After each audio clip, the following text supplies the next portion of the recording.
And welcome to this episode of the Selling Through Partnering Skills podcast, where I am joined by Jason Graystone. Jason is a professional investor and founder of Graystone Education and Tier 1 Trading. Jason, welcome. Welcome. Thanks for having me, mate. It's a pleasure. It's great to be here. Well, no, I've come across your work. I mean, obviously the education stuff and what I do is very closely interrelated, which is why I've discovered you. And I've listened to some of the stuff you've spoken about, and it's clear that partnering and partnering skills is important to how what makes you successful. So I thought it'd be a bit of fun, a bit different if we could sort of go through with you the elements of PQ and how you've used them, how you use them, and any advice you can give to people to be more effective in those. Absolutely. I look forward to it. Cool. So could you just give us a tiny bit of background on yourself? Because I sort of say a professional investor and the education thing. What does that actually mean with people thinking, oh, what does that do? That's different to quite a lot of the people who might be listening as sales professionals. Yeah, professional investor. First of all, I essentially at 29, I'd kind of invested enough liquidity into the market and kind of perfected a way of my own investment structure to go and work for me in the markets so that I could cover my lifestyle costs and to do that consistently. So I was able to pick some good investments and continuously do that in order to free up my time so I could then focus on other stuff, which is business mainly and building businesses. But a professional investor comes from just me being in a place where I no longer needed to actively work at 29 years old. I had an income covering my lifestyle from passive income from investments. I'm sure there's people listening to this now that say, Fred, ask him more about that stuff. Don't go down the PQ route. So let's flag up now. I mean, you are hugely generous with information and sharing stuff on this. So we'll do it again at the end, but just so people can settle in, where can they find information about that? Yeah, so I do give everything in my podcast, basically. So Always Free podcast, you can go there. If you listen to that podcast, you will hear different other links that will send you to taking profile tests and all the rest of it that will give you even more information. My YouTube channel, lots of information on there as well. There's huge amounts. I'm kind of looking into all this stuff anyway, and of the people who share stuff, you're probably one of the most generous guys out there on I think genuinely wanting to help people. Yeah, I think the message that I preach is when we're free and able to focus on our most meaningful work, we become better humans. And I think that one of the reasons I promote having your financial game together and being in a position of having financial freedom is because of who you become and the power that it gives you in terms of, like you said, if we can just launch a business. And when you launch a business not needing money, there's a lot more love and care that goes into it because it comes from a place in the heart rather than a place of scarcity. I need to pay the bills, so I need to make the sales. So I've always been very much of the opinion that you should just give everything away for free, like everything away for free, because at the end of the day, everything's about implementation and everyone wants hand-holding. So the more that you give away for free, the more they'll pay you to work with you again. Like it's as simple as that. And here lies the connection to professional salespeople. Yeah. Be generous with information, but be there to hold customers' hands, help them and help them implement, help them get results. That is so underrated. Like, honestly, if you could just focus on getting a result for someone, even if it's just one person, and change their life, like literally change their life in a measurable way. So even if it's like 0.5% I've improved your life, just get that result and then they will tell someone and that's it. And then they will tell someone and they will tell someone. So instead of trying to just put together this good idea that you think everyone should have, actually listen to what people are struggling with and then build something that's going to get them over that. And then make sure that you get them that result. Because if you don't get them the result, that's where you start to see, that's where you're kind of struggling to get new clients. Whereas you're never going to struggle to get new clients if you use an approach that is focused around the customer. Like there's no way you can't. It works for Jeff Bezos, right? So there we go. Encapsulated in one elegant sentence. Listen to what people are struggling with, build something to help them get over it, and then work with them to get those results. Yeah. Happy days. Sales defined. Podcast over. No. So let's now think about how we can do this elegantly and by being more collaborative. And that's the type of selling that I preach. Selling through partnering skills, collaborative selling, which uses these elements of PQ. So let's have a bit of a skip through the 6 elements of partnering skills, because again, I know you use this stuff and you talk about it. You encourage people to use them yourself. So I always start with trust, because for me, trust is the foundation of relationships and good communication. So what advice can you give to people to build trust, to sort of use this in the way they manage relationships? Always deliver what you say you're going to deliver. So never over promise and under deliver. That's a massive thing. Even if you just say you're going to do something, do it. If you say, I'll give you a call in half hour, make sure you call them in half hour. Lead by example. So people a lot of the time say they're going to do this, say they're going to do that, and then you're kind of waiting for it, and then no, it doesn't happen, and then you remember that, and you think, oh well, I'll take whatever they say next time with a pinch of salt, and the trust kind of deteriorates a little bit, and that's not like even betrayal. That's just subconscious levels of trust for someone, which all adds up. So definitely over deliver, and then also like, going back to what we just said about results, getting results for someone. The more you can get a result for someone, the more they're going to trust you. If you can just get a little result, they're going to trust you to get the next thing, and then the next thing, and then the next thing. And where that applies in business is people try and go out and sell this big product for 5 grand, 10 grand, 20 grand, or whatever it might be. Instead of building the little, I call them trust ramps. So my time, whenever I build a product or a service, most of my time is spent trying to stop people from buying it. And what that means is I try and build barriers in the way of them buying it. And the barriers are more value.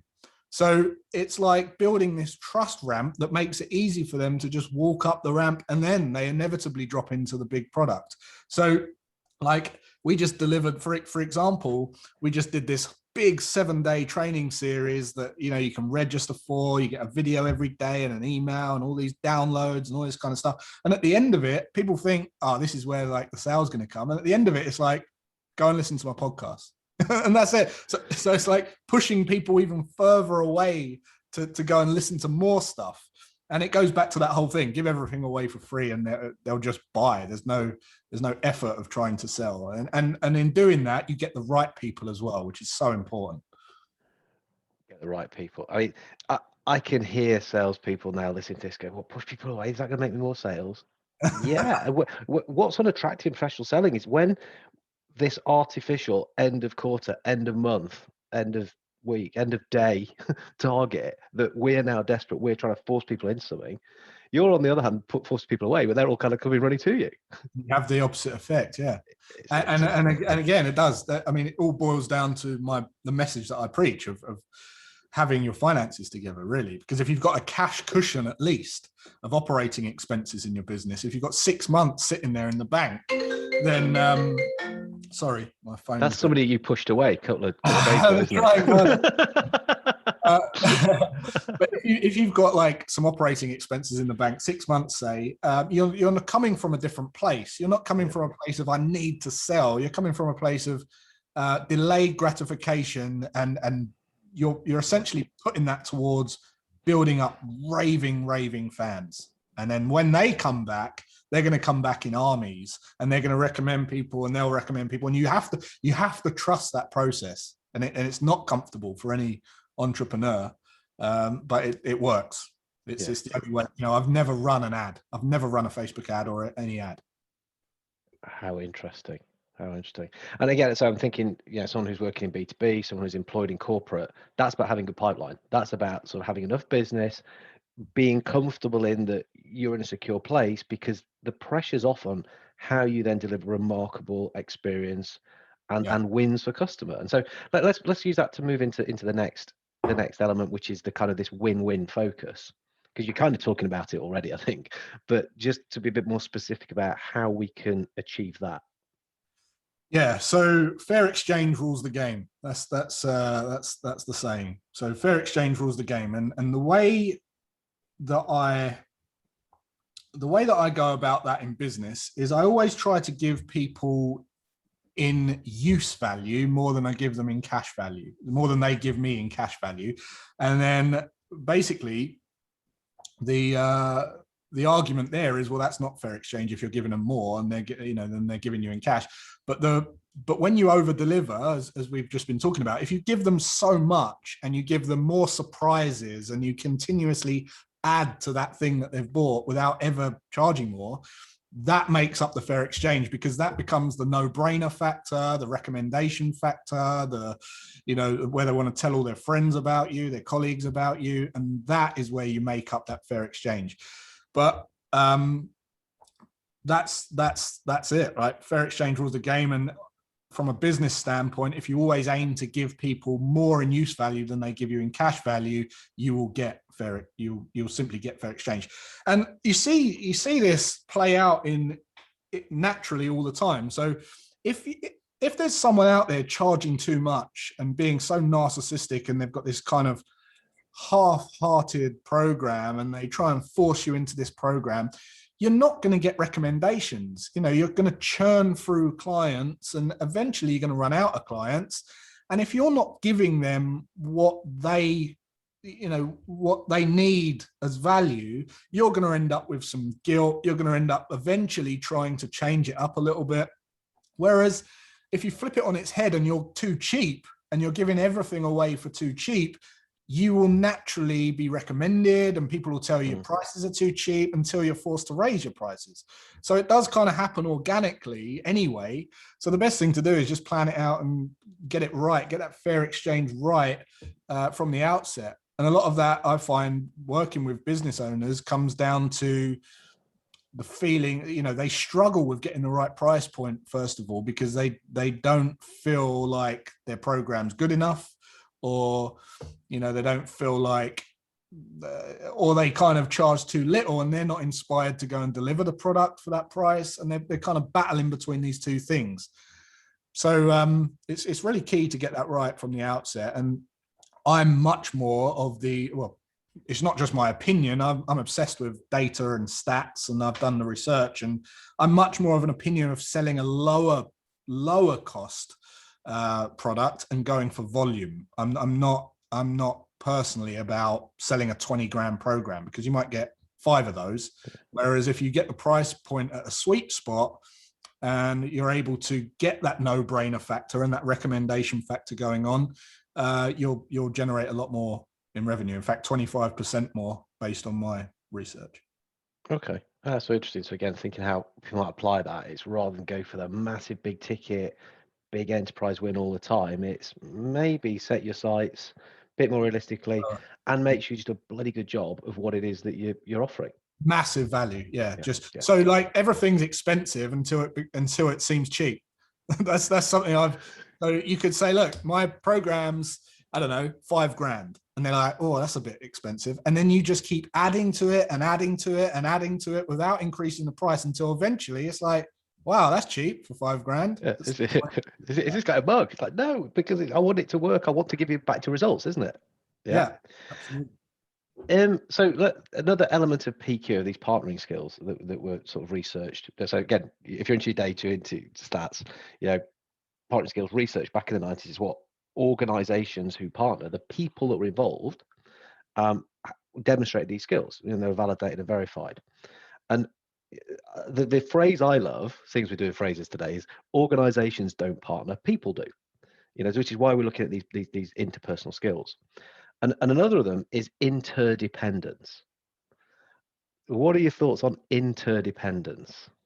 Interdependence. Yeah, I mean, I love it. I'm all about leverage. So like, leveraging your time is the most success that I've ever had is by well, let's just go back to the term financial freedom, right? Freedom to me is 70% about being free. This is what people don't get. The finances bit is the smallest part of it. The freedom comes from good time management, leveraging your time, and mastering delegation and things like that. So where partnerships come in, and it's so powerful, is that you're able to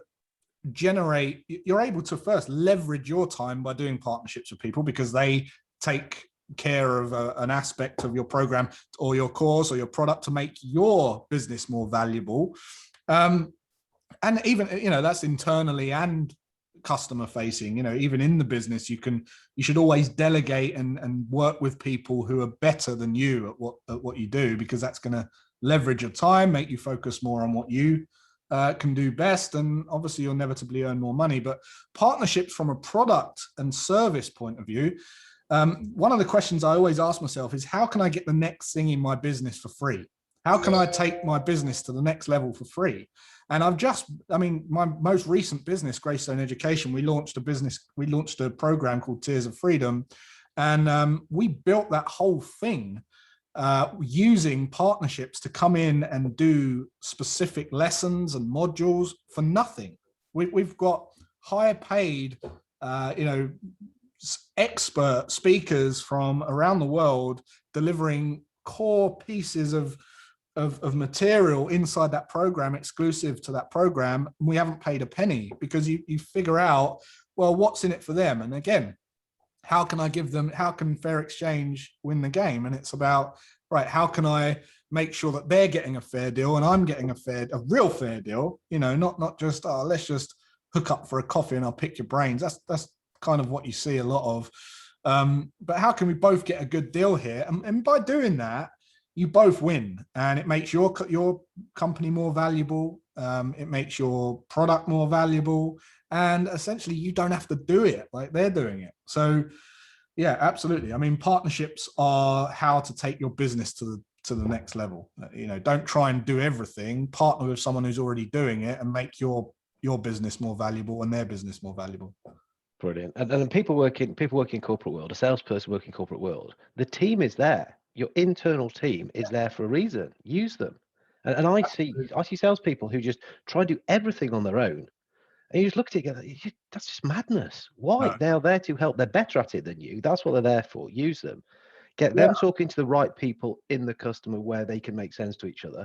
If you're clever, you become more like an orchestra conductor, where you're getting all the right relationships kicking off, and it becomes a thing of beauty that it runs itself. Absolutely. Some And people obviously struggle with that, though. If they don't feel as though they're adding any value. They've added huge value doing that. Huge. Absolutely. Yeah. People look at your business in a different way if you're using partners and respected. You've got more people on board. You've got more people promoting your vision, and it just adds power. Obviously, when you start a business, it's very difficult you've got to play multiple roles. But then for me, like, as I say, my value is time, and delegation is absolutely crucial. Like, it's the first thing in a business, from my opinion, is like, right, put all the roles on a board. Who's good at that? Who's doing it? Who, loves doing that? So are you good at it, and do you love doing it? They're two different studies, and they're very important to pay attention to. And you can kind of build a matrix and then a priority form, and to say, right, okay, who can fill this area next? What area do we fill next? And you kind of start delegating all of that as quickly as possible, so you can free up your time as quickly as possible. Brilliant. So delegation, it kind of moves into another element I want to speak to you about, which is the element of partnering skills, which is self-disclosure and feedback. So it's giving a bit of information about yourself. It's giving people feedback. So again, how does that pan out in what you do? And we'll see sort of how we can use that perhaps in more corporate world. Yeah. So the values of my company are transparency, contribution, and growth. And the transparency really is about being vulnerable, coming out, laying your cards on the table, being straight with one another. That's really, for me, the starting point of any success. Because if you think about an Alcoholics Anonymous meeting, the first thing you admit is, I'm an alcoholic, right? And you can't move on until you've laid that card on the table. the whole time that your ego is involved in something, you're not going to progress, because you've got a judgment. You're judging the world in a way that will, by nature, law of the universe, mean that you're going to judge that in yourself as well. So it will literally stop you from moving to where you want to go, because you'll get to a point where you've got to raise that trait in yourself, but you won't, because you've judged other people doing it. So now you're that person. So it will stop you, it will hinder you, it will govern you.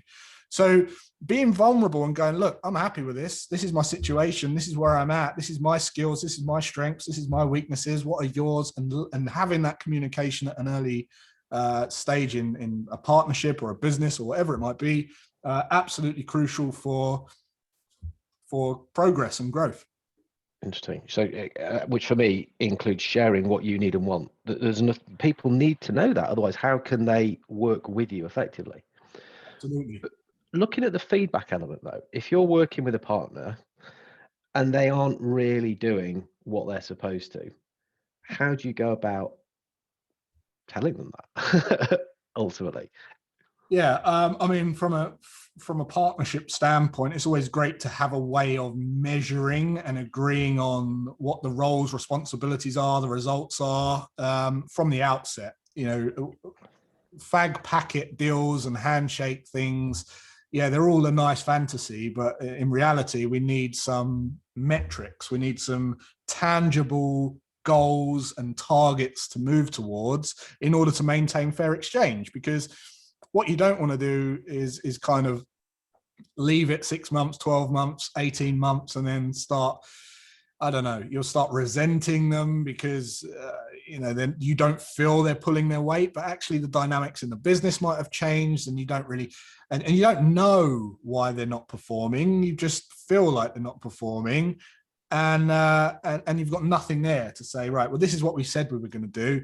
Let's review it. So having that kind of documentation, roles, responsibilities, what results are expected from the outset is absolutely crucial, so that you don't have to be in any kind of sticky situation, or you don't have to pull them up or anything like that. You just have an open, you agree to an open discussion once a flow of information. 3 months, 6 months.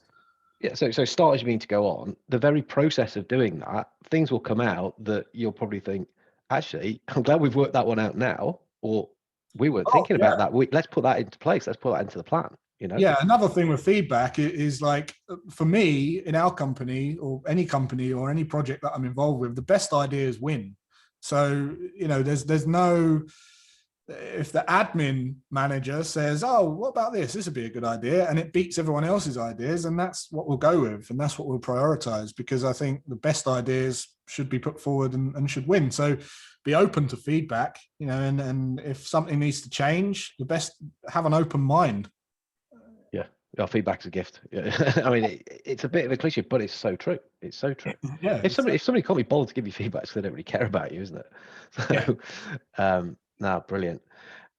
Cool. So, actually, the one I want to speak about next, then, because again, we're kind of, these elements of PQ, they all play together. We have to speak about them sequentially, but you kind of naturally end up speaking about more than one at once.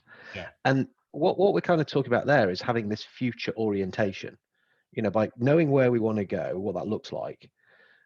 So what other things, what else, if we think specifically about that, would you add in as useful thinking for people getting involved in partnering?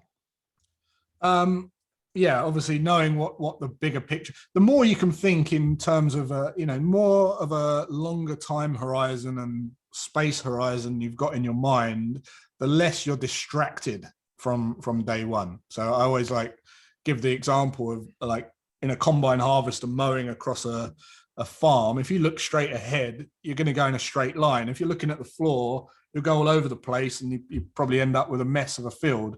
That's kind of how I look at projects, and how I look at partnerships, and how I look at everything. It's what are we both going for, and how far can we plan that into the future? And then when you've got that bigger plan, it's just about, breaking down those kind of, those smaller chunks, those tiny little targets and goals along the way. And the more you can chunk that down and tick off those little targets and results, then you'll inevitably get to the bigger goal. In terms of, making sure you don't veer off track, it's just, again, goes back to that kind of regular review of what the mission is here, being really in touch with what the mission is of the partnership, what the bigger message is, how the message of the two partnerships align. Is that still in alignment? Not trying to veer off and change things too quickly and please everyone. That's a massive, mistake. But yeah, that's kind of No, I like that. It at first view, it kind of sounds a little bit counterintuitive. By looking longer term, by looking bigger picture, you get less distracted now. But actually, the way you described it is, well, no, because we've done that, we're comfortable with it, we know what it looks like. So that's why we're focusing here and now on what I'm going to do today at whatever o'clock, tomorrow, next week, because it is all going to contribute. So I'm not going to have to waste that kind of valuable time and energy thinking, but is this right? Is it correct? This is it. I mean, energy. I mean, look, Elon Musk is onto interstellar travel. Not worried about someone putting a negative tweet out about him. It's just, there's no energy being wasted there. There's nothing. So you think in terms of longer term time horizons, you're gonna not be distracted with the day to day. I love that, because when you said him, I thought about him just breaking the window on that car he was launching. It's like, okay, so it's pro. It's not, no big deal. We'll fix it. We'll just find better glass. Not drama. In the meantime, I'm putting men on Mars. Yeah. we can fix a broken window. Not a drama. Cool. And so the other elements, or the last elements, we're going through all 6 here, is comfort with change. So again, people who are good at partnering tend to understand and be comfortable with change. So again, your thoughts, your ideas on that, very welcome. Yeah, I mean, look, we've just been through 2020. So certified you're good at change. Move on. People are comfortable with change now. Where were you in 2020? It doesn't get much more change than that in this lifetime. But all seriousness, always being adaptive is absolutely key. I've learned this from investing. I've learned it from trading. I've learned it from speculation in general. You have to be able to adapt, and that goes for business as well. If you're struggling with adaptation, it usually means that what we were just saying, you're living in the here and now. You're kind of your head's in the sand, or you don't have broad time horizons, and you're living day to day. So what that does for you is not allow you to look holistically at your business. And you want to be looking holistically at the business. The more you can see a bird's eye view of your business, a 50,000 foot view of your business, the more you can adapt easily, because you're kind of in the puppet master view, rather than, oh, why is this happening to me? And kind of being reactive day to day. You can actually have contingencies, and you can have, other plan Bs for certain things. And that's really where you want to be. I mean, it all boils down to long-term time horizon. If you're selecting a partner, is this partner right for a long-term time horizon? Ask yourself, would I want to work with this person in 20 years? Would I still want to wake up and have to talk to this person in 20 years? Same as investments. Like when I'm looking at stocks, I'm asking myself, would I hold this company for 20 years? And that's essentially a partnership. I'm buying a piece of that business because I want to own it. And I'm not thinking, will this go up tomorrow so I can check my trading account and, sell it off? I'm thinking 10 years. Am I happy to hold this for 10 years? Would I be proud to hold this company for 10 years? That's how we want to approach every partnership. It's if you're getting into anything day to day, it's a speculation. Yeah. And that includes partnerships.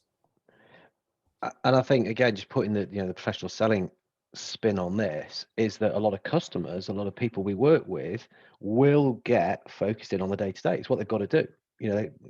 Survival mode might be a little bit too dramatic, but that's kind of what they get focused on. If 2020 survival mode, right? Yeah, that's probably why it's in my head. But if you can step back, if you're as a salesperson, you can guide them and say, look, let's just zoom out a little bit here. Let's look at how we can work on this stuff together longer term. Yep. And you're the guide in that instance as to this is how it's going to be. That's incredibly valuable. Yeah. That's where we can generate value. It's with And the way also, we operate as opposed to what we're selling, how we're selling it. and from a It's the key. partnership point of view, and you bring a partner in and you go, look, what do you think about our business long term? You know, this is what we're going for. It shows that you're more invested in that partnership. You know, you're bringing them in for the long haul, long term. Yeah, brilliant. There is a lot of really decent thinking there, Jason, and I know that time is very, very valuable for you. I've heard you speak about it a lot, and you were touching about it this time. So I massively appreciate your time. So before we come on to just reminding people how they can get in touch with you, you get 2 bites of the cherry on this one. I've got another question. So you and I, when hopefully we'll be allowed to travel soon, Yep. we're going to jump on a plane. We're actually going to physically go somewhere, and we're going to do some good with our own fair hands. Yeah. Yep. Where shall we go where we can sort of probably have the biggest impact? Are we going to go to Africa, Asia, or Latin America? We're going to get our hands dirty. Wow. Look, I'm going to say wherever we can focus more on, this is probably going to be like unpopular, but wherever we can focus more on sustainability of our planet.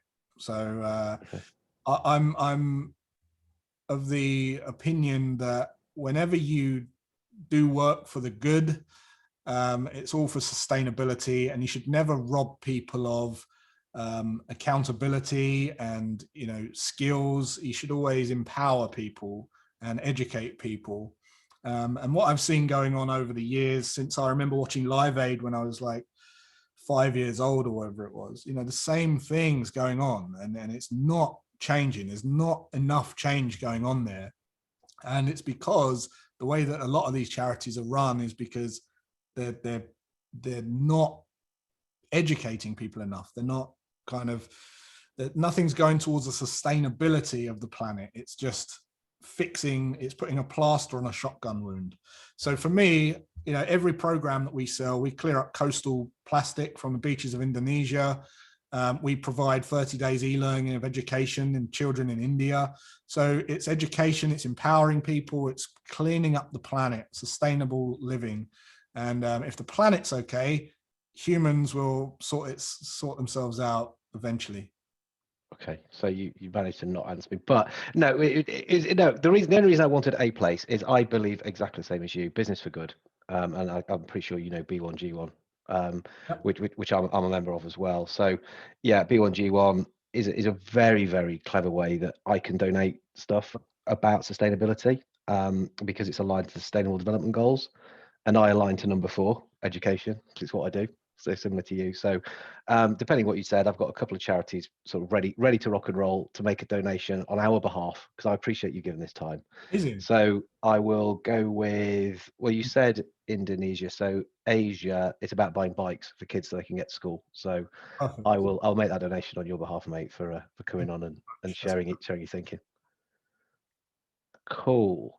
So if you can just remind us then where people can get in touch with you, where they can find this information. And like Sure. I say, there is a shed load of it. You can go and start binging my podcast, always free. Should be some things coming up on the screen with all my social media channels. You can go and find me on all of those, but also just make sure you check out the podcast. That's like where I normally tell people to go. Start at episode 1, and you're going to get the most out of that podcast, because it's kind of 1 to 20 is like a logical journey, if you like, of strategies that I personally used and implemented back in my 20s. So you're going to get a lot from it for doing that. Brilliant. Thank you so much for your time. Again, really appreciate it. No worries. It's been a pleasure. Thank you very much for having me.